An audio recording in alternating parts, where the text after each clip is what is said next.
session, session 72, Advancing Labor Markets into the Future, Skills Development and Youth Employment.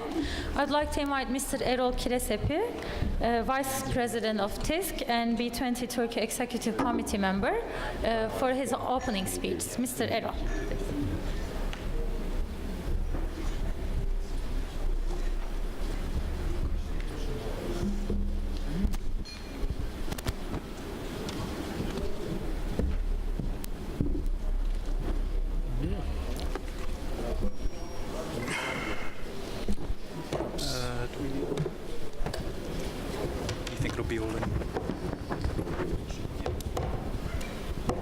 A little bit of technical difficulties. Yes.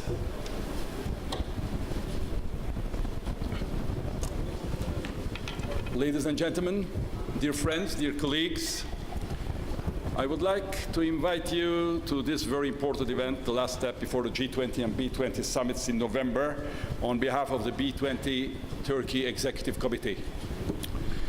The 2015 had a very heavy agenda for all of us. We traveled thousands of miles, spoke to hundreds of people to learn about their valuable thoughts, had discussions with very talented experts, and finally today, we are starting to reap the fruits of all this hard work.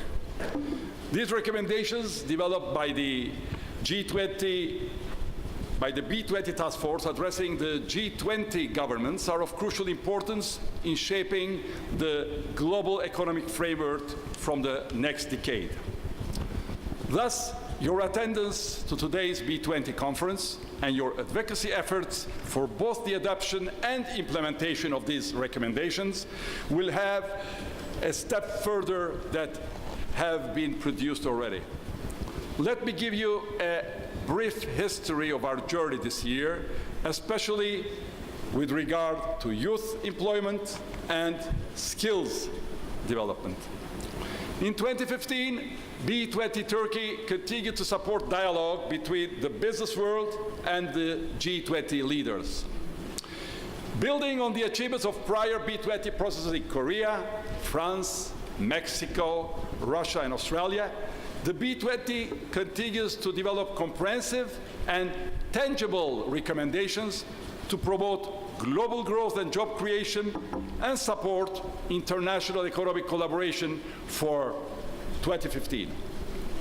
B20 Turkey leadership also aims to bring a new impetus to the B20 process by developing an inclusive approach to support global recovery and robust growth.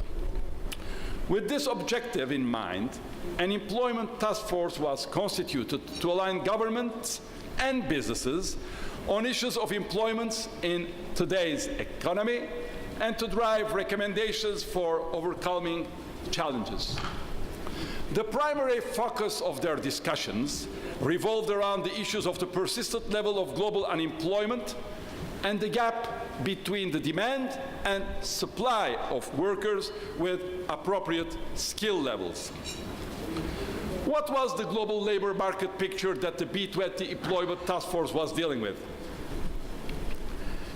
Global unemployment stood at 201 million in 2014, with 1.2 million additional unemployed compared with the previous year, and about 31 million more than 2007.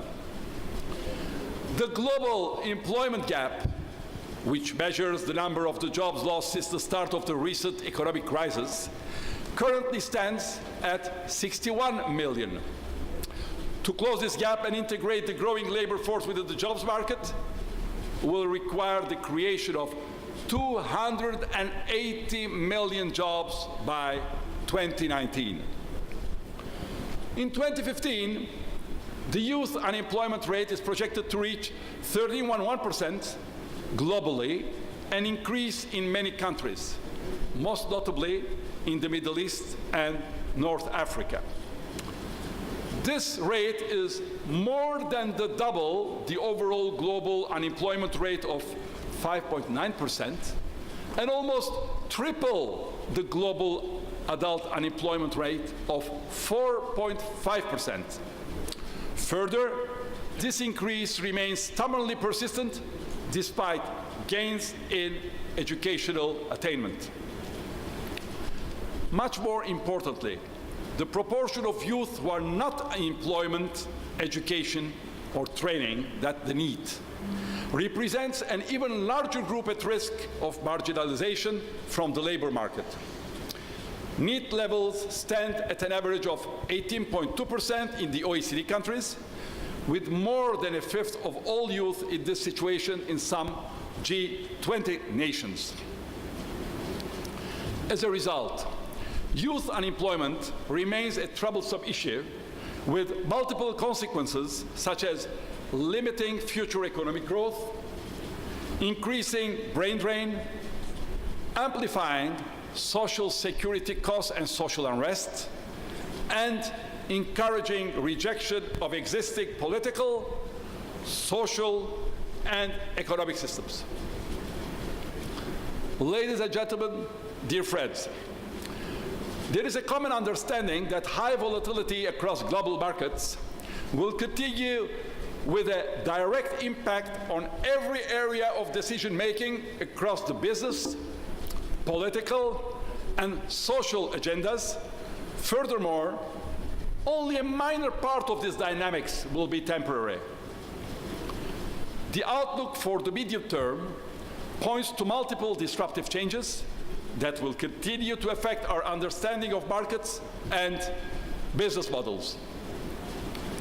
In addition, there is an almost global consensus that the pace of transformation across today's G20 markets and beyond will accelerate even further. Within this environment, skills mismatches are on the agenda for many countries in the world. According to statistics published by the International Labour Organization in 2014, skills mismatches are observed among 30 to 50% of the employed in various European countries. There is something more alarming. This is around 20% of the skill mismatches are the result of undereducation of employees. Skills obsolescence, that is, skills previously used in a job that are no longer required, or skills that have deteriorated over time, is among the most frequently listed reasons for skills mismatches. In this context, the introduction of new technologies to the workplace is expected to increase productivity at the expense of mid-skilled jobs, creating a workforce group overqualified for low-skills employment and underqualified for high-skills jobs. As a result, the proportion of overqualified workers is also expected to increase from its recent level of 25.3%. Furthermore, there is the risk of a vicious cycle developing whereby young people are not able to participate in the labor market because of the skills gap, while simultaneously not receiving education or training to address this problem. For the workforce, skills mismatches can cause lower wages and reduce job satisfaction. For companies, it can reduce productivity and increase employee turnover. Underutilization of the workforce and reduction of productivity lead to structural unemployment and lower economic growth. In facing the challenges presented by the widening skills gap, governments and businesses are both expected to take on responsibility for steering the focus of skills development, while also facilitating and financing skills development initiatives. Improving national education and skills development policies offer significant economic potential. If student performance in the OECD area could be raised by just half a school year, 115 trillion US dollars would be added to the economy over the working life of the generation born this year. With forward-looking policies oriented towards flexibility and by facilitating learning across countries, G20 governments could unlock this potential and preemptively address the social ramifications of skills mismatches. Given all these facts, it is imperative that all stakeholders take action to address these problems. Timely implementation of necessary actions would lead to significant benefits for the global economy. To reap such benefits, G20 governments should seek to provide a dynamic, inclusive, and employment-enabling labor market and regulatory environment. Combined policies for building dynamic labor market for youth have the potential to significantly increase employment and economic growth, while also helping to mitigate social tensions. Against this background, the B20 Employment Task Force has developed comprehensive recommendations and actions as a solution to these problems.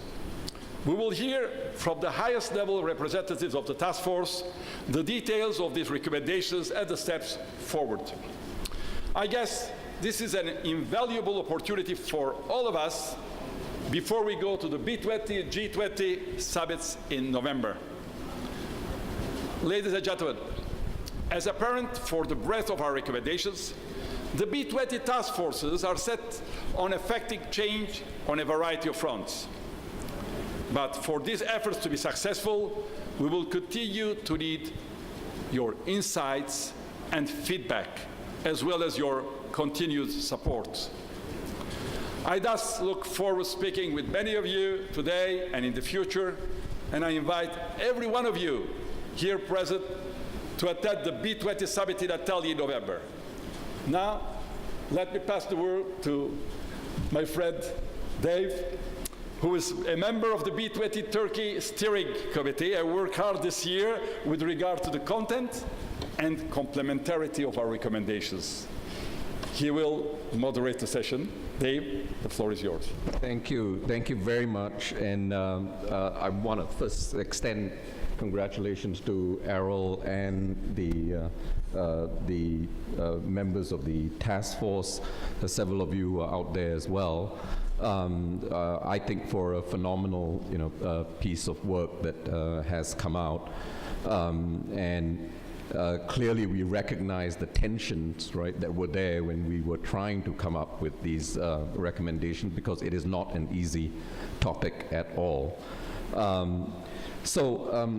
Welcome to everyone, and as Errol indicated, I think this is the culmination of sorts, right, of a lot of work that has gone in, and that would now lead towards trying to convince our colleagues on the G side, right, that these are absolutely viable, right, and necessary recommendations to push forward. I have privilege to be in the midst of a incredibly experienced cast of panelists who have not only talked the talk but walked the walk, right, in these areas, in skills development. So I'm really keen to get a dialogue going with them. And I will introduce you to them very, very quickly, because I think you already know most of them, and their full bios are in the documents that you have. Seated to my extreme left is Mark Keyes, the OECD head of the Employment Division. We're thrilled to have you here with us, Mark. I think this is terrific, and really looking forward to your views, from the OECD point of view, as well as your personal take on this matter. Next to him is that handsome young man, Mark, you too, right? Peter Everett of Korn Ferry, Managing Director in Global Industrial Markets for Asia Pacific, and he joins us from Singapore and is a member of the task force as well. And we certainly welcome your views as a practitioner, right, who seeks out talent on a daily basis. So you must be seeing some really interesting perspectives from out there. And then we have Yais Eyubolu. Not bad. Is that correct? Yes. Okay, good. The TISC chairman and the B20 Turkey Employment Task Force co-chair. And he's been a terrific driver of the entire process. I get to hear about you in the back doors, right, behind the curtains. Hopefully good things. All good things, obviously. So thank you again for joining us, Yais. And close to me here is Stephen Young. And I just caught up with him outside a few minutes ago. Stephen or Steve? It's fine? Both is fine. Okay, Steve is the president of Bosch Turkey in the Middle East and the B20 Turkey Employment Task Force co-chair as well. That's right. So it's terrific to have the guys who are facing these problems, right, on a daily basis. As you would notice, we don't have a woman on the panel. That was not deliberate, but I'm going to press them on issues concerning skills on gender-based issues as well. So please, feel free to chime in on those matters. May I just interrupt there? Please. Yeah. If you want a woman on the stage, you may want to have a volunteer from the floor, maybe. We've got a few ladies open. here who may be interested in joining us, perhaps. Open. Absolutely. Right, that would make it exciting. We have a volunteer. Terrific. Come on, join us. Come on. Let's pull a chair up on the floor.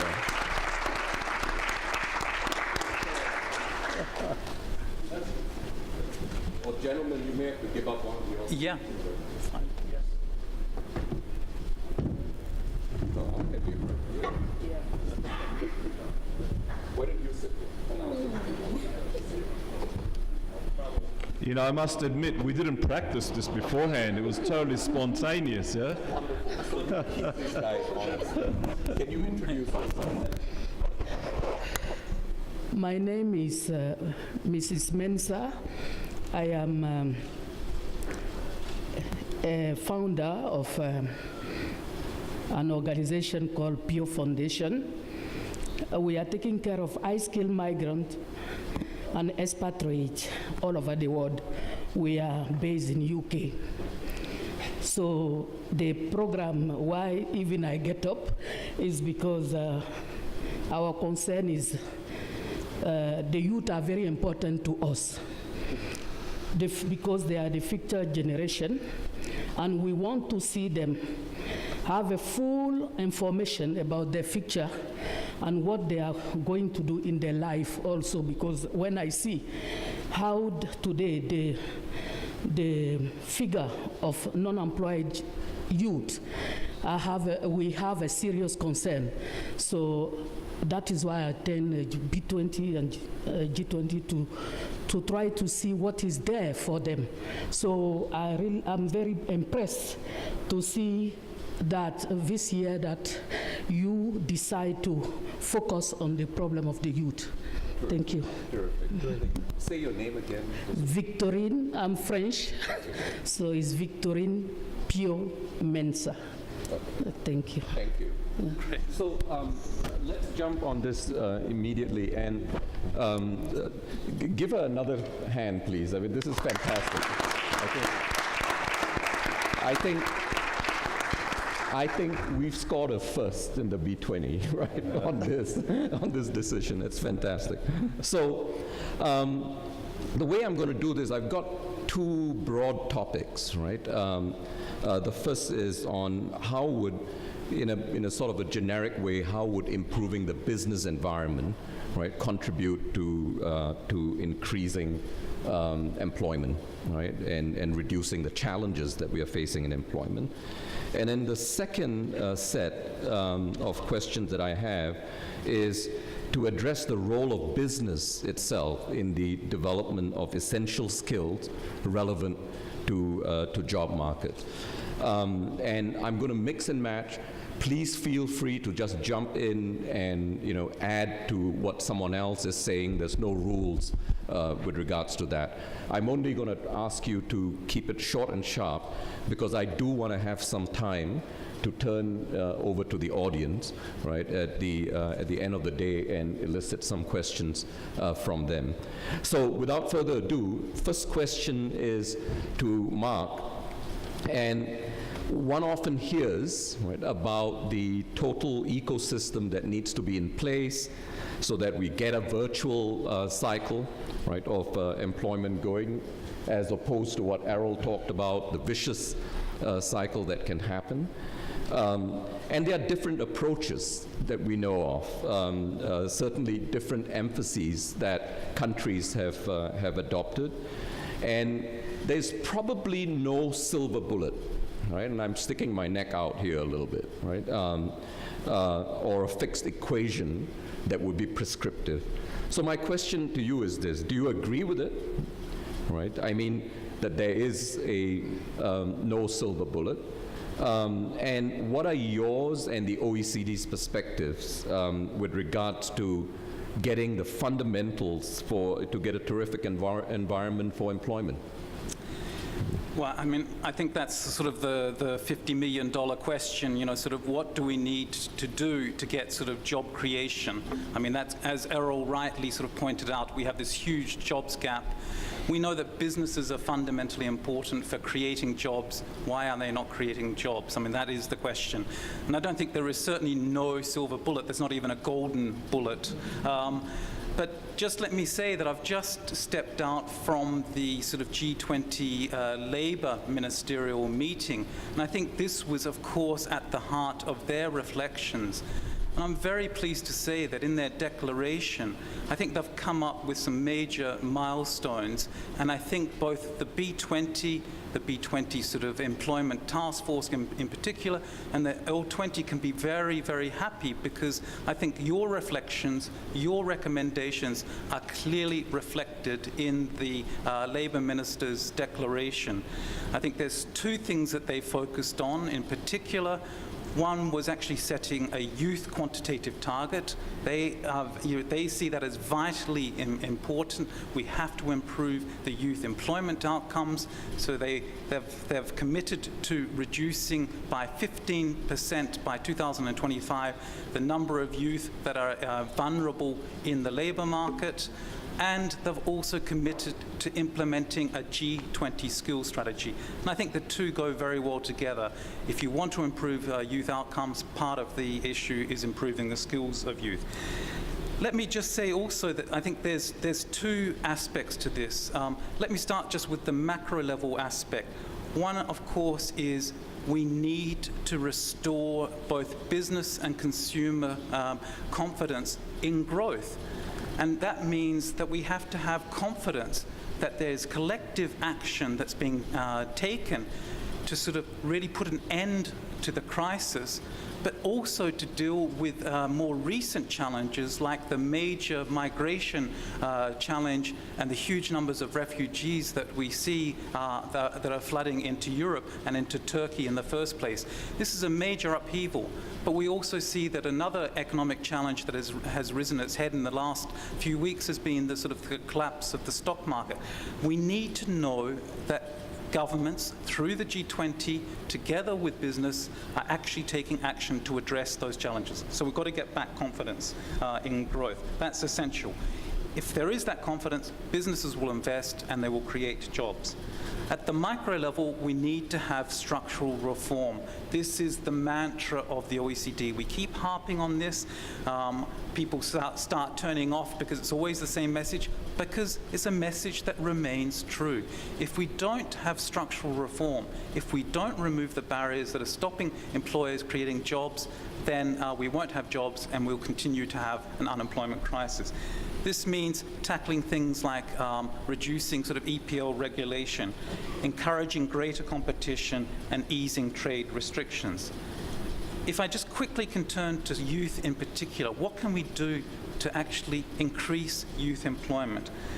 Well, I think first of all, we have to recognize that youth are a very heterogeneous group. We can't just rely on one policy. The situation also varies across countries, so you need a comprehensive policy package. And that's why I'm very pleased to see that as part of the G20 Labour Ministers' declaration, they also put forward these policy principles for promoting better youth employment outcomes. And that complements very much the OECD's own set of policy principles in terms of its youth action plan. Here, what we need to do, of course, we need to first of all give youth the skills they need in the labour market that employers are seeking. That's absolutely important. That means basic skills, improving their basic skills, but also improving their job-specific skills. And that means better intelligence on what are the skill needs of the future. What do employers need? And again, this dovetails with the G20 skills strategy that the Ministers of Labour have just signed up to. We also then need to help youth into work. They may have the skills, but they may have difficulties connecting with employers. Again, you need to have very effective public and private employment services that help them connect with work. But also they may be facing fundamentally sort of difficult sort of disadvantages or barriers that are stopping them even being job ready. They may have drug dependency problems. They may be sort of have housing issues. They need to be solved first before they can start being plugged into the world of work. And then on the side of business, we come back to what are the barriers stopping businesses either hiring youth or retaining them.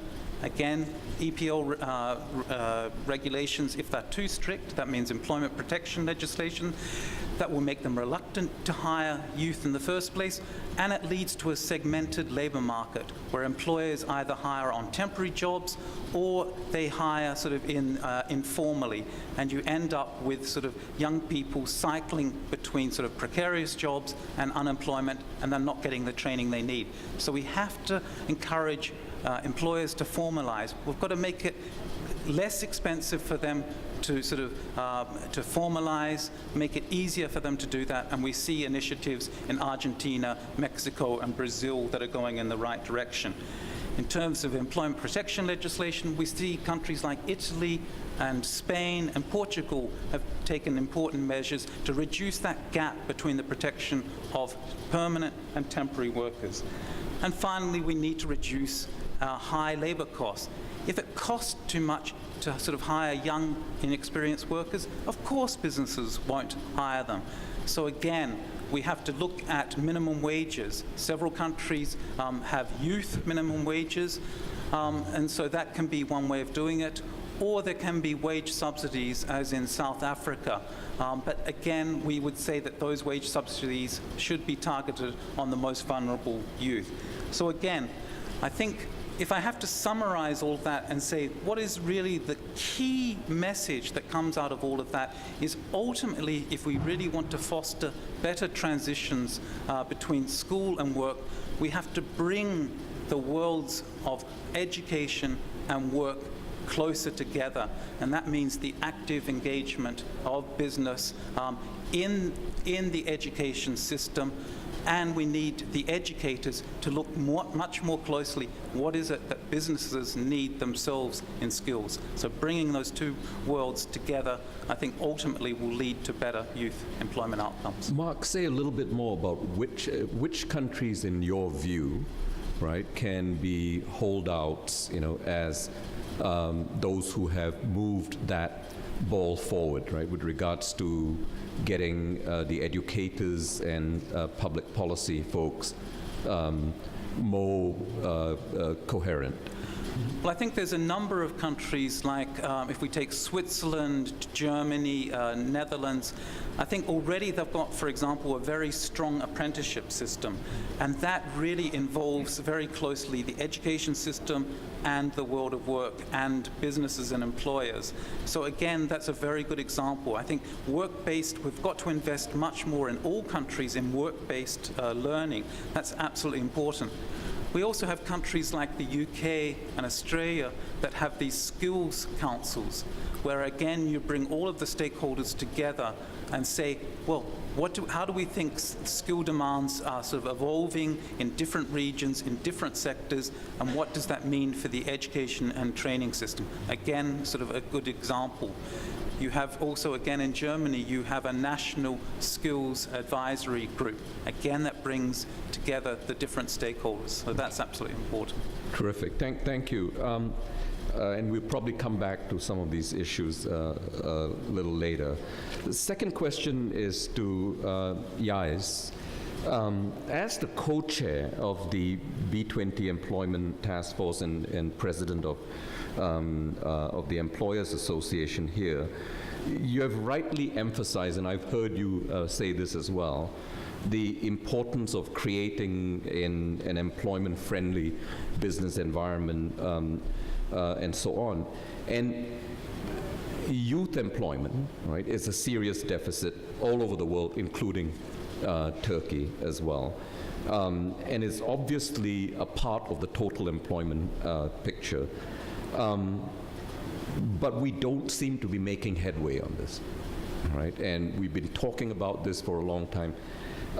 So I have two questions, right, on this. What do you think can help the G20 governments to improve or even create an environment, right, that increases employment generally, but in a scalar fashion, all right, and not just incremental steps? And following up on that, what was the approach that the B20 Employment Task Force took, right, to address this issue? Thank you. Do you hear my voice? It's not on. It's I on. think it's working now. Yeah, I think you may need to speak into it a little closer. Okay. Do you hear it now? Well, let me start by greeting everyone on behalf of TİSK, Turkish Confederation of Employer Associations. It's good to see more than 50 people in a room Friday afternoon at 5 o'clock. In fact, 56 people to be precise. I was counting them. And thank you for the second $50 million question, because it kind of marks the roots of each and every structural problem in the labor markets of the G20 countries so far. If you look at the problem, as business, as representatives of the business, what we know, in order to do more business, in order to develop our businesses, what we need is, first of all, a stable economy. Secondly, we would need an attractive and business-friendly environment, not only at a regional level, but also at a national level. And thirdly, obviously, we would need a highly skilled, motivated, high-quality workforce. I might say these are the three main pillars for the creation of the sustainable jobs. And this was mainly the basis of our discussions in the B20 Employment Task Force. And the task force developed its main recommendation based on this criteria on the advancement of a business-friendly environment to create further employment opportunities. Now, under this recommendation, we proposed several actions to the G20 governments, which are mostly directly linked with youth employment as well. As a starting point, we proposed two actions regarding this issue. The first one is reducing the restrictions on diverse form of contractual agreements, like part-time jobs, like flexible hour contracts, like use of temporary agency work. And secondly, we also proposed as an action reducing the high non-wage labor costs, such as payroll taxes, and providing incentives for employment creation. Why do we think it's important? Well, because diversity of work contracts allows companies to react rapidly to market changes and quickly create jobs. If you analyze the general employment behavior, what you see is often a rigid reluctance to hire new people, especially during times of crisis, or where, of course, during times of crisis, but also when there's a fear that the crisis is approaching, the economy is too slow.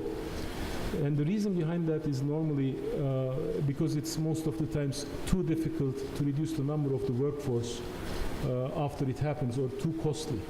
But if once you do the relevant legislation improvements to make it easier for the people to reduce the number of their labor force when the time comes, then people are not so afraid anymore, and they are more courageous to employ new people under normal times, at least. And most of the times are normal times. Okay, we had lots of crises, but in the normal times it would help, obviously. Another concern we observe, especially in countries with rigid employment legislation, is again hiring new employees for the part-time jobs. In those countries where part-time jobs are not a common practice or discouraged by the law, again, the general employer behavior is not to hire people at all. So they work on overtime with the existing people instead of hiring new part-time employees. So another solution would be to ease employing part-time people. Let me give you an example from Turkey. For example, in Turkey, due to the legislation, we are unable to make use of temporary agency work. The lack of this opportunity, of course, decreases our flexibility of our companies, especially, again, during the risk of crisis times. Such a system, supported with the appropriate social security pillars, would give the Turkish business, of course, a good flexibility, and would help us creating more jobs. Another action we proposed is, again, directly linked to youth employment. I might say, align migration policies and temporary worker movements with labor market needs. And in order to do so, we need to improve cross-country recognition of qualifications and trainings. I can give you an example from the OECD. OECD countries face skill shortages in healthcare, science, engineering, education, repair services. And if we enable cross-country recognition of skills, especially younger people will benefit from the ability to move through countries. Obviously, it will help generating in more jobs for old people, but the more mobile people will be the younger ones, so it will be helping for the Can I just step in there, just on that particular point? I think this is where the gender dimension comes in. You mentioned sort of science, technology, engineering, and mathematics, for short, the STEM subjects. And I think where there's a real issue there is not just the overall shortage of young people going into those subjects, it's particularly a gender issue. We are not seeing enough women and young women going into those subjects. And I think this is an area where governments and employers together really have to make an effort to show that these subject areas are interesting, they're fascinating, and they lead to very good job outcomes. So I think there's a very strong gender dimension there. Yes. Can I ask Victoria to step in? What is your view on that? My view on that. Oh, sorry. Well, it's what you were, Mark was, is Mark? Oui, Mark, c'est Mark. Mark was saying. I think we need to motivate our children now. We need to motivate the young to those type of area, because we have now our generation, actually our youth. If we follow them very well, and if we give them the environment, if we equip them with a good counseling at the early stage of the age, if they are well supported and counseled, I'm sure that those youth can give a best result. Our children are going faster than what is there out there for them. I think is what I see, that when they look at what is in the market for them, they don't find themselves, there. I think if we need to see, I think somebody mentioned it on the educational level, to incite those children by taking them into even the companies, see how the people are working. What did it mean to work as an employee in a company, you know? They should go time to time. At the earlier, when I'm saying, for example, I'm French, so I don't know so much the system of English, you know, like we say collège, à l'âge du collège, au collège, par exemple, from 13 years, 14 years, before 18.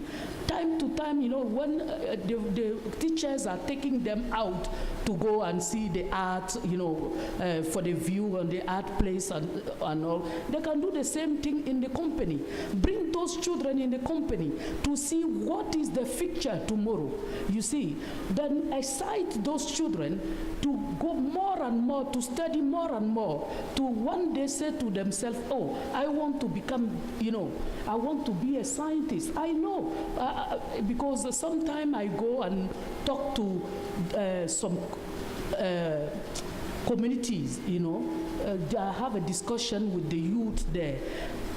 And you can see that you will be amazed, the children, what they are able to do. Some are interested in science. They are doing things there, which is amazing. But when they get to a certain age, they will drop it. You see. Why? Because they don't have people to continue to follow them, to put them into the mindset. Yeah, to continue and be able to get a proper job tomorrow, to be efficient in the marketplace tomorrow. I think that if we try to invest our time and invest in a proper following of those youth, I'm sure that we don't even need like the company goes and take an expatriate or high skill somewhere to bring them here. I think our generation, especially Europe, we have a lot of youth who can do it. I'm sure, and I see them because in our foundation we meet them very, very often, and they are very clever children. In Europe we have them. So please let us find a way to really cater our children properly and give them the taste of the work of tomorrow and try to integrate them properly in the world marketplace. Yeah. You know, interestingly, the US, that's where I live, has got this Bring Your Daughter to Work Day. Yeah. And that is fantastic, right? Especially to raise the awareness amongst young girls. Although I can't resist telling you this, that I did bring my daughter to work one day when I was in McKinsey, right? The consulting company. And so she sat there, watched what I did the whole day, right? And at the end of it, she was so completely puzzled, right? And she asked me, says, Dad, they pay you to talk all day? Right? Because that was it. But I would also add, right, I think that's an incredibly important point, but in many other countries, those that need the counseling is also the parents. Yeah. Right. That's where a lot of the impeding, or the impediments come in, right? I want to let you continue. Well, I mean, those are all very valid points, in fact. And these recommendations and proposals were not the only ones. Among the other recommendations, our task force has proposed there's a specific focus on youth employment as well. So in this respect, we have also proposed developing programs to reduce the skill mismatches and increasing youth employment. And we think to reach the same, G20 governments should compose national skills and apprenticeship strategies in collaboration with the business community. Why does business should be involved in these decisions? Simply because we know what we need, and we should be involved in the decision-making criteria in designing these programs, in managing these programs. So it shouldn't be just one party. It should be both parties should be involved to have a better program. And also, we think there should be a counseling program developed, job search assistance, placement service programs need to be developed as well, because young people with no experience when they start their life, this is the time when they need most of the counseling. And as a first step into their work environment, governments should make these services available, is what we think. So, as a summary, we know what the problem is. We know what the solution is. So the only thing that is missing is the implementation. It's like my diet recipe. I know what to do, I know when to do. Every Monday I start once again. So, I mean, we should see some progress, and I think Turkish presidency in that respect has made very good contribution to this issue as well. And we will be monitoring from now on what type of progress there has been made. Not only at the G level, but also at the B level. What was proposed, what has been done so far. We know how to analyze. We have developed a monitoring system. Also thanks to our friends AT Kearney, they were very helpful in there as well. So we will be watching them, and because we don't think B's business is finished yet. So it's an ongoing process, but we are on the right track. And so let's see how it goes from there. Thank you. Very good. So I'm going to go to Steve now. Steve,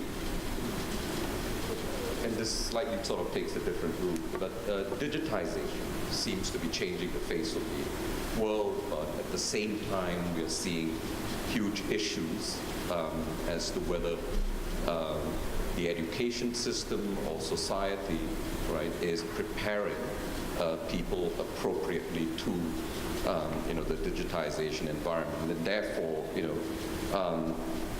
the traditional jobs are going out of fashion so quickly, right? What are your thoughts on this? What have you seen that has worked, either from the perspective of your own company, right, in creating fast enough the non-traditional jobs? Well, I'll try to keep it as short and concise, being Friday afternoon, as Yo said. We started out with 56, we've lost a couple in the meantime. Counting them. You're counting them. I'm counting them. Great. Technological development is really rapidly progressing, and it's affecting our lives. We may not be aware of it every day because we are part of it and we're partaking in this change, but it really is affecting our lives. So to answer your question, I'd like to sort of paint a picture how the future will look like with an example that is something as part of our everyday life, and that is the car. Yeah, I mean, as Bosch, we are the largest supplier industry to the main automakers, so it's something that we know quite well. Yeah, and we're also driving this change. So I think I have a pretty good base to be able to give this thing. So basically, I'm going to talk about driverless cars, yeah, or we call it autonomous driving, yeah, and what that will mean for our lives, what that will mean for our jobs, whether the current jobs we're talking about or the future ones that will come up, yeah. So, can you imagine in 7 or 8 years' time that you will be able to place an order for a car where the steering wheel could be an accessory, an optional accessory? Yeah? We are not too far away from this. That doesn't mean to say that all the cars will be like this, but you will have this opportunity from 2023 onwards. Yeah? You will be able to buy a car that has got features whereby it can fully drive itself. And you as a driver will no longer be a driver. You'll just be a passenger in the car. Furthermore, I'll take it one step further, you may not need to own that car. So therefore, not only are jobs going to change, business models are going to change. The service industry is going to change.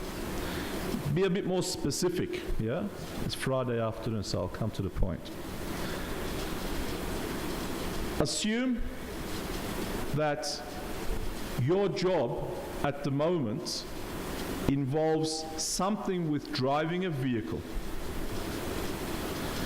You don't have to be pretty smart as to say that's going to happen to you after 10 years. It won't happen overnight. It's going to be a period of transition as these driverless cars become more and more part of our lives. But we are going to be facing with some jobs already from 7 or 8 years' time, in this particular example, that will slowly start to phase out. Yeah? So that is on the left-hand side of the T model, yeah, the deficit side. But on the other side, new positions are going to start to open up. And I'll give you a concrete example here. There is going to be a position or demand for traffic control monitoring system analysts or system planners, yeah? So, I'll give you an example. You're driving a car today, you hear a siren for an emergency vehicle. You as the driver, you decide to pull over to let them pass. But when the car is driving itself, it somehow has to recognize this and pull over to allow priority to the emergency vehicle. That will be the job of the control center. But the control center may not necessarily be with one person or a number of people. That is something in the cloud, yeah? And that is something through all the, sorry, yes? No problem. Through all the feedback that it gets from the sensors on the cars, that there is a situation like it has to decide on that, yeah? So therefore, a lot of new positions are going to open up. On the other side, in producing a car, in designing a car, the software will be a hell of a lot more significant than what it is today. So you will have, as car producers or suppliers to the industry, those with software skills will become more and more significant and more in demand, yeah? So, I mean, just to sort of summarize what will go and what will come, we will have, yes, some that will phase out in time, yeah? But on the other hand, we'll have a lot of new opportunities that will arise. I think the good thing is, we're talking about it now 7 years before it starts happening. So we still have the opportunity to do something about it. And I'll tell you about that more later on. Thank you. Peter, so, you know, I've heard business leaders incessantly talk about initiative and innovation, right, as being core to their business success. And this is probably true for small and large companies. But I think the complaint is that it's often said that it is easier said than done, right? Remember, Edison failed 1,000 times before he invented, you know, the bulb, right? So, but it seems like an expensive proposition, right, to fail 1,000 times. So, can you help us understand, right, as to why the innovation mantra, right, is being preached so much, right? What have your observations been on how businesses promote initiative taking and innovation, right, which we know is good, right, you know, in a sustainable way? Well, Edison was about 140 years ago, and it was hard work, a lot of investment of his time. But imagine the return on investment. We would still be in the dark, how he changed lives, how he's changed societies. So innovation today, the relevance of innovation is related to the relevance of sustainable success of corporations. Companies that stop innovating face death, and there's a lot of big brands on the graveyard. I work a lot with CEOs through leadership and talent, helping them to see what could be the next practices. And you know, the companies who are most worried are market leaders. Market leaders have most to lose, and they have nobody to learn from. So they're getting attacked and cannibalized by their competition. So they need to look outside of the box for next practices and innovations. And innovation is truly a mantra today, but because we're in a unique opportunity. We come from 30 years where R&D was in the factory, tested local markets with local suppliers for local customers, and excess capacity got exported. We went to internationalization of footprints. We're now in open innovation, logic, and now we are at the era of a future building on what Stephen has said and what Victoria has mentioned, is that we have never had as much potential collective intelligence in the world. There's never been more people having a degree. There's 3.2 billion people having access to the internet today, and even in remote areas like in Africa, in India, rural China, in a few years everybody will have a tablet PC for less than $100. So we have an opportunity here, an opportunity to tap into that intelligence with people. We can ask the young people to federate themselves and solve the problem of unemployment. Maybe we actually ask senior leaders to be their coaches online, on internet. We can build bridges at a lower cost. And that human collective intelligence is not the only thing. To what Stephen said, we're going to live in a world that gets covered by sensors that will measure everything. And that will actually link up to expert systems and computers that can run simulations on what businesses are viable, what products will get traction. So machines, computers that can outperform the collective human thinking are a reality. So imagine human intelligence, machine intelligence. And then imagine, you only need $5,000 today to start up a company. You can learn through the internet. You don't necessarily need to go to school anymore. You can connect with people, ask people for advice. Companies that believe truly in innovation, they will embrace the era of global intelligence. That is an era where you will source the collective ideas of the population. You will put it in simulation models, whether these products, those services are viable, and you will test them faster, and you will fail faster. Test more, fail faster. So innovation today is key in the transformation of companies and to make sure they can achieve that. But innovation is also in the person, in the leader. Every person has the talent to make sure they stay relevant. We, within the task force, we provided a framework that allows implementation of tools to make sure people can prolong the expiration dates of their talents. Terrific, thanks, Peter. Our colleagues sitting at the back say they can't hear, so you really need to speak closer to the mic. I want to go now to Stephen, you again, right? With regard to, this is the second set of questions on the role of business in the development of essential skills. And just coming to the point of the question, can skills mismatches be removed partially through incentivizing, right, employers, right? And as an employer, what are the types of incentives that you think might work? Well, basically, skills mismatches, we need to sort of approach it from two perspectives. One, I don't know, can you hear me at the back?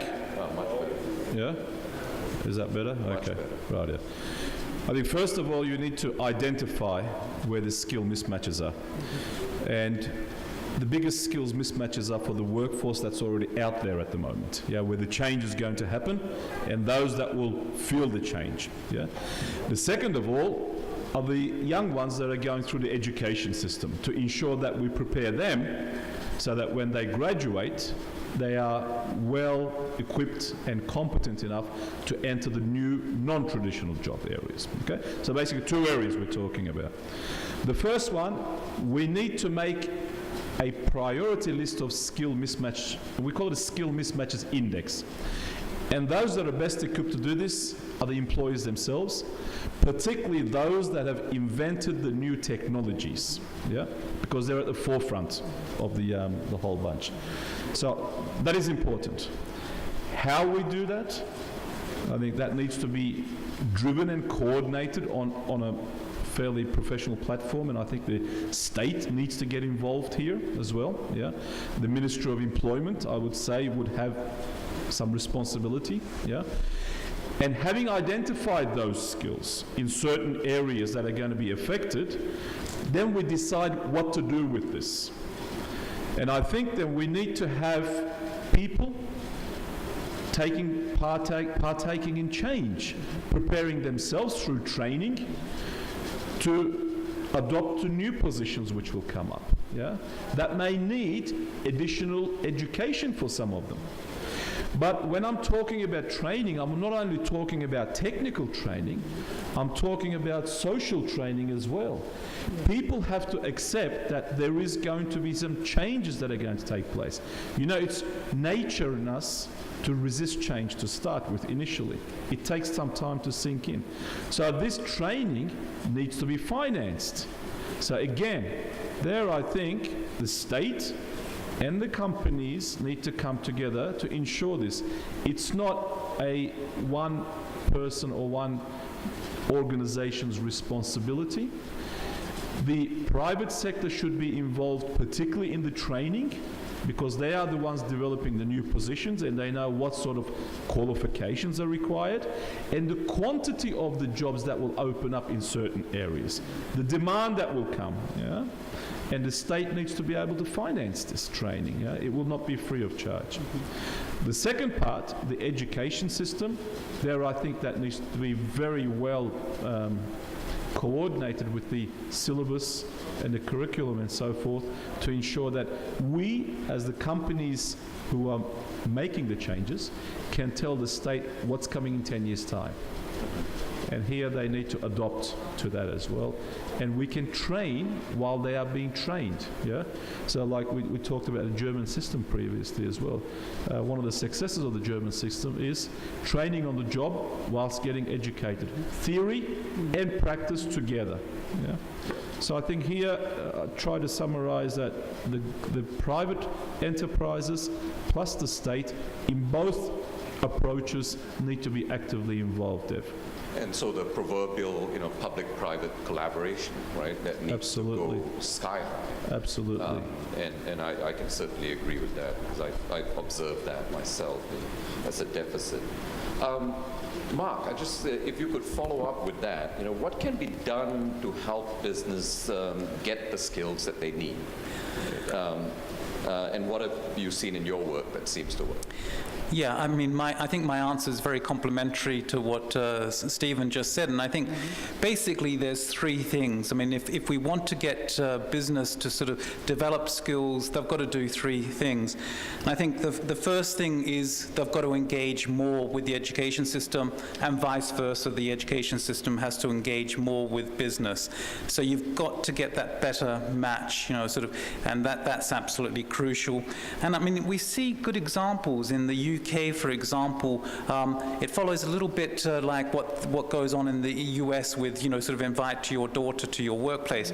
They have this non-governmental organization, it's called Education and Employers, and they're actually the employers. They get big companies to sort of sign up and volunteer, and they send their employees into schools when children are quite young, and actually and they just organize the informal chats with the children, asking them, so what do you want to be when you get older? Oh, you'd like to be a computer programmer. Well, this is actually what you need to do to be a computer programmer. Or if you want to be a nurse, this is what it actually involves, and this is sort of training. And it actually helps young people to get a feel for different types of jobs that they may not have been exposed to through their own family environment. So that's important, that greater engagement with the education and training system. Secondly, employers have to invest more in training themselves. And this raises issues, of course, of how it's financed. But employers cannot just say, we want these fully formed young people that come out of the education and training system that we can just slot straight into jobs and they'll be immediately productive. I think Stephen was saying that it's employers, they know best the sort of skills they need, how to deploy those skills, so they know best what sort of training they need. And I think it has to to be a strong emphasis on workplace-based training. Again, as Stephen mentioned, that's absolutely important, these apprenticeship systems. And, I mean, we see good initiatives. We've got the Global Apprenticeship Network, the GAN, which is an employer-led sort of initiative which is trying to promote stronger quality apprenticeships. And I think it's, again, an initiative that we at the OECD sort of certainly salute and support. The challenge, of course, in all of this is often we just talk about the large companies, which are doing a lot of this already. So what do we do about the small and medium-sized enterprises, the SMEs? And I think we've got some good examples there. We see, like in Italy, we have networks of small companies, like in the textile industry, coming together and setting up training institutes. We have Korea, for example, where there are public subsidies for to establish consortium of SMEs for training purposes. So there are good examples of how you can actually get SMEs to invest more in training. The last point is simply, if you want to attract talent as employers, you have to look at your own pay and working conditions. You have to make your workplace attractive. Now, you don't need to go as far as Google, but you certainly have to look very hard at how do you organize work. Are you making it attractive to young people to sort of want to work in your company? And are you offering the sort of the going rates of pay? And so that's actually vitally important for holding on and attracting talent. So that's very important as well. Thank you very much. You know what, I'm going to change tacks here. I've got two more questions for the two of you, right? But what I'll do is I'm going to open it to the floor first, capture some questions from there, and then let you have the last word, right, on these two questions. So any questions from the floor? I have one question. Can we have the mic, please? Microphone? I'll take it. There you go. Now, we are talking about skills mismatches, but we have to, it's been 3 years in all the G20s, we talk about skill mismatches. We have to reduce skill mismatches, something has to be done to reduce skill mismatches. Where are we with skill mismatches? How do we measure it? Yeah. We are only saying we have to decrease it. Now, is there an index? Have we defined the index? How do we measure it? Is it measurable? Is OECD or World Bank doing something? Is there something going on? I wanted to know that. Errol is asking an unfair question because he's already got the equation. He knows how to do it. But anyway. Yeah, let you answer. Anyway. Well, yes. The answer is yes, it is measurable. Now, talent and skills are words that get used in different contexts. If you ask in Turkey on the people in the streets, what is talent, they will say somebody who can sell you something. In Silicon Valley, it's an entrepreneur that became a billionaire in software. So, but talent can be measured. And we lift it into a science. It's the combination of experience, competencies, traits, and motivations, and how they relate to a relevant mission. And we analyzed for the B20 the successful characteristics of 2.5 million managers and senior executives in 22 countries. And we looked at what are actually the critical factors for them to be successful over a longer period of time. We can tell you 71% of high-performance leaders today will not be successful as leaders in the future. They will have reached the expiration date of their talent. It's very difficult for employers to write job descriptions or to predict what skills are needed, because when the ink is dry, the job has changed. So what is the most important thing we can teach the youth, which we can teach our employees, can teach ourselves, can teach organizations, is learning agility. Learning how to learn. And what is learning how to learn? Learning agility is the ability to learn from experience and to apply that learning to new, first-time, challenging experiences. If we can do that, it's the biggest gift we can give to all those people who today and tomorrow will learn faster through the internet, learn how to learn and stay relevant. And that is not just about technical experience or technical know-how, because that has a faster expiration date. Competencies like learning agility, they will help you forever. And is also the root cause why 71% of very successful leaders start failing and become low-performing executives. They become complacent in their learning, they confuse leadership with expertise and knowledge, or simply they are afraid to fail, or they have control issues. These were the parameters that lead to failure. Thank you. Mark. And, I mean, I couldn't agree more. I mean, in a changing world, sort of learning to learn and how do you go about learning are very important skills, and they stand you in good stead. Also, problem solving, like applying your knowledge, is very important. It's not just having the knowledge, but how do you apply it? And again, that you can sort of acquire the knowledge very quickly in a new area and then apply that knowledge is very important. Concretely, we can actually measure skills mismatch, and there is a difference between measuring sort of qualifications mismatch and skills mismatch. The OECD developed this international survey of adult skills, and I emphasize the word skills. And actually what we found is when you look at qualifications mismatch, people that seem to be overqualified for their job, they're in a job that doesn't require a university degree and yet they have a university degree, that looks very high. We get this figure of 40% of people who sort of are overqualified. That number becomes a lot smaller when you actually look at skills mismatch. Employers are intelligent people. I don't need to tell you this. You know it yourselves.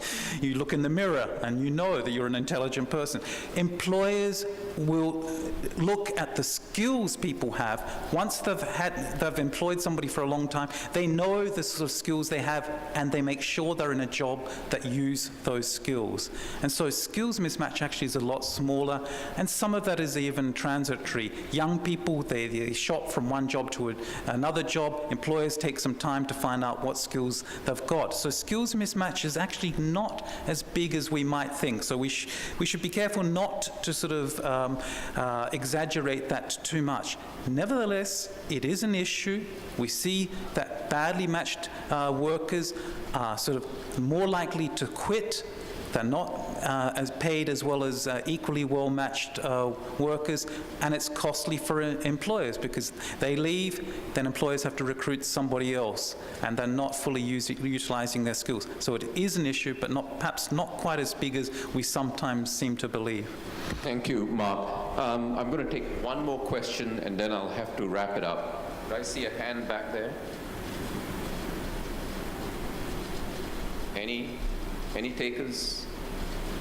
Okay, good. So we're going to have Peter. You actually answered the question I was going to ask you, so I'm not going to ask it again. And that was the how do you extend the expiration of talent? So you got that. So I'm going to go to Yais and give him the last word. The B20 and L20 joint statement, right, that I believe you signed yesterday, right, includes the joint messages of the Labor 20 and the Business 20 addressing the G20 governments, including youth employment and so on. You and your organization also played an essential role in the development, right, of the B20 and L20 joint statement. And we also know that there'll be joint projects, right, between the B20 and the L20. So would you give us a better insight on this joint statement, right?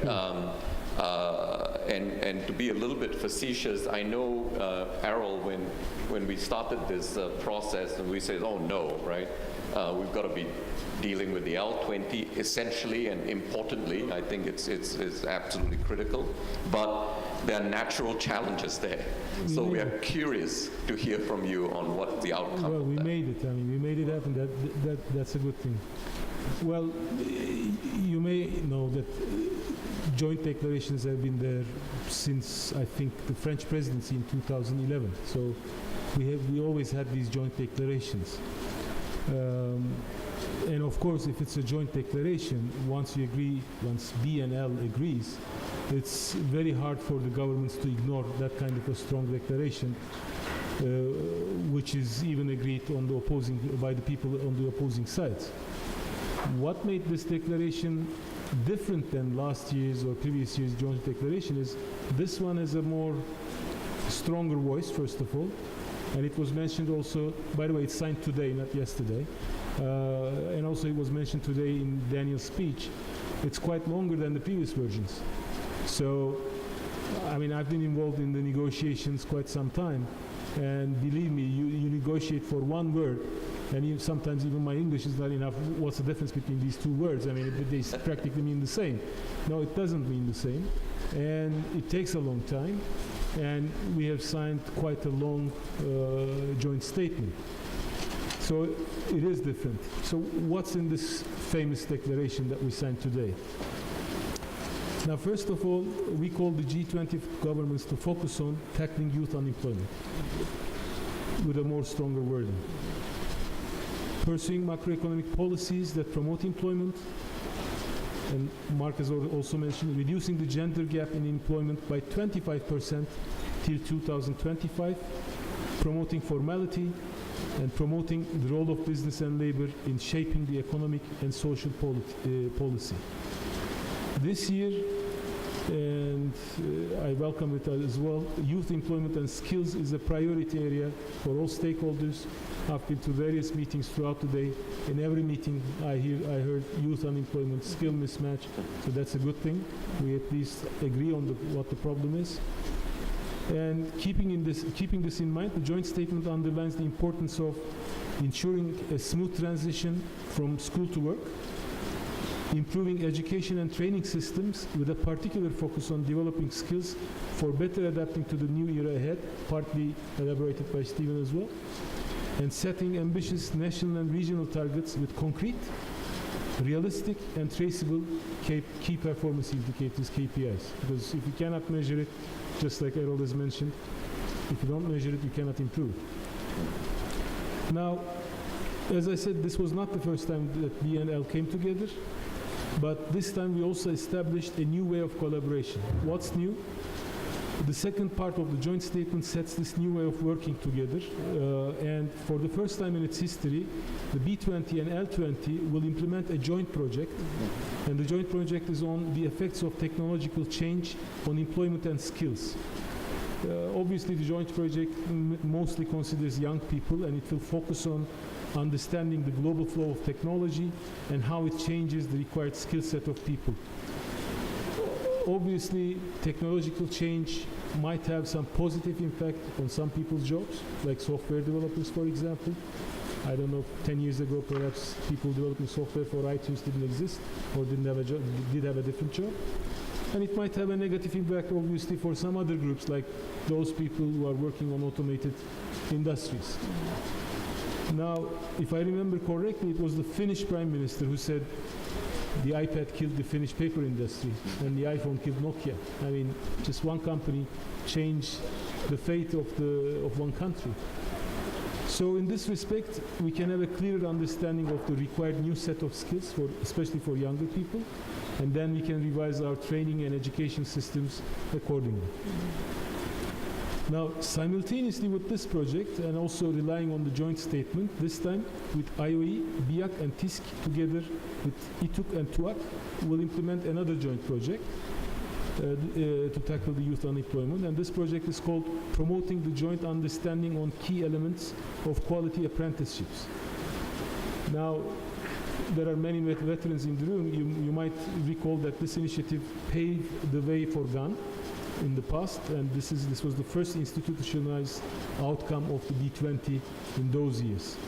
Now, this time, just to have a look at the brief history of it, Global Apprenticeship Network was established in 2013 by the IOE and BIAC with the support of ILO at that time. Now, this time, what we're changing is we're adding the worker representative part into the equation. And we will promote these initiatives and make it a step further together now, not just as B, but with the L together, which is, I think, an important step again.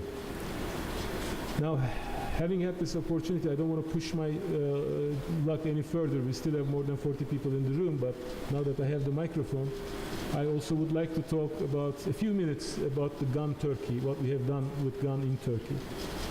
Now, as TISC, we have the honor to establish the first national network in the GAN structure, and GAN Turkey was launched in February 2015.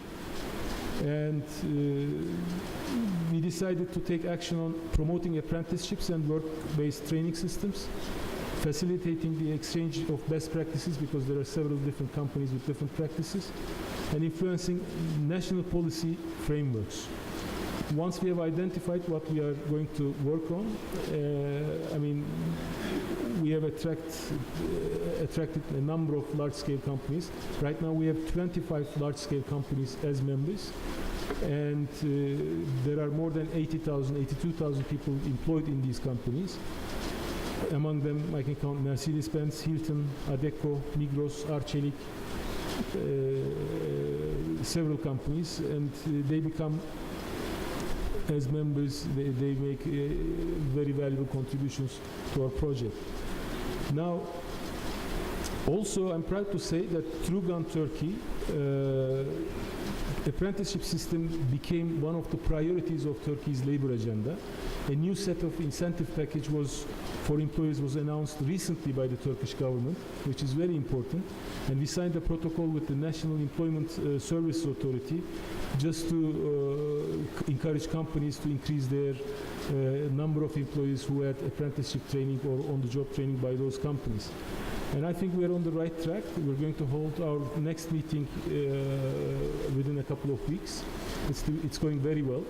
Now we have to establish the key KPIs, because the intuition is there, the motivation is there, everyone wants to do something, everyone agrees on the principle and the problem, but we need to identify how we are going to measure that we made progress, because every one of these 25 companies, they're blue chip companies, and they do have their own apprenticeship on-the-job training systems anyway, but they have different needs and they have different measurement systems. So when the time comes and my friends, associates, colleagues send an information request, they answer with their own wording and with their own decision-making criteria. We cannot even amalgamate the answers together. But we made huge progress, and I think it will be a very good achievement on the Turkish side, and other different national networks started to follow. I think Spain was the second one. What was the third one, Errol? Indonesia was the third one. They also established their national networks. I think we are on the right track. So this is the way to go ahead as far as your second question is concerned.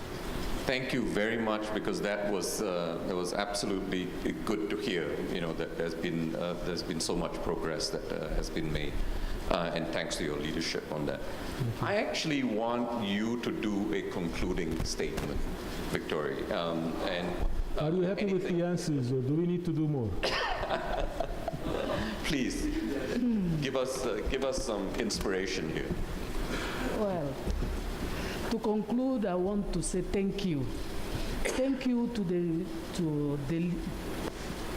B20 leaders, thank you to you, the partners, for all your efforts, for everything you started doing, for putting together in unity your work to see the youth of the future generation become leaders, and give them the tools, the necessary tools to be able to represent, at the level, globally, the nation they are coming from. Because today you can see the youth, because they are so bored that they don't have anything, and now they enroll themselves in the terrorist action, is heartbreaking.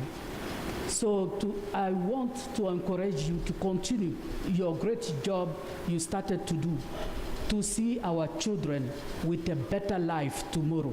You are already on the good track. What I heard this evening is a great thing. In fact, I can say that this is the great, workshop I really attend, and with a great idea. It's true, I was in a woman workshop today. They have a great idea too. I encourage them to continue. But when we are talking to our future generation, what you are doing today, I want to see it to continue. I thank you all for your great Thank you very much. Thank you very much. And thanks to the panelists. I really appreciate this outstanding job that you did. I know that there are a few other questions that came from the floor, but unfortunately I have to bring this to a close. Please try to corner the panelists and get your questions across. Errol? Okay, terrific. Thank you. Thank you.